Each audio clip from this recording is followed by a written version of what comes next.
depression looks like. Depression looks like me. Eat face, hair done, nice dress, going out for dinner. But this is my room. This past year was definitely one of the hardest years of my young adult life, and I'm not unfamiliar with seasonal depression. That's something that I've always dealt with, and I always knew that eventually when the sun came out that I would feel better.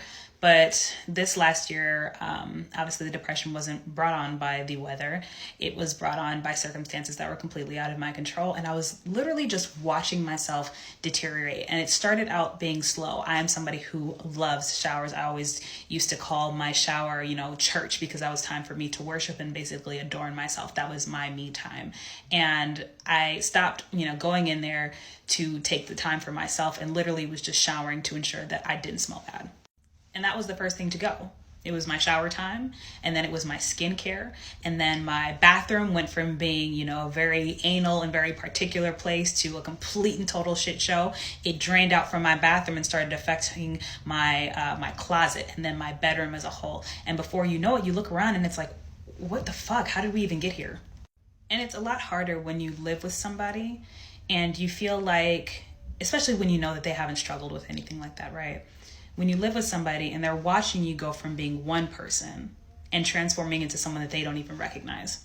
I started feeling really guilty about the way that my bathroom was looking, the way that my closet was looking, and wanting desperately to do something about it, but literally not having any extra energy. There was nothing else. I'm like, I am trying to conserve what I have for work, to go to work and to deal with these people and to deal with being unfulfilled. I'm trying to conserve all of my energy for these interviews, for these jobs that I'm probably not even going to get.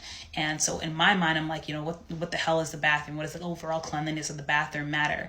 And I just stopped caring.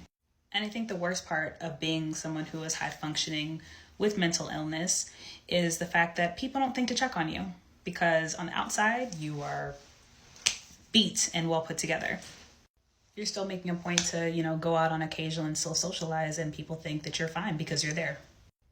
But there really was a period when I honestly would lie in bed and just hope that death would come, because it would be a lot easier than dealing with what I was dealing with every day. So I said all of that just to say this: if you are someone who is currently going through a very similar situation right now, know that you are not dirty, that there is nothing wrong with you. You've been dealt some really shitty cards that most people wouldn't know how to navigate life with. And if you ever need to talk to someone, here are hotlines, and my DMs on Instagram are always open.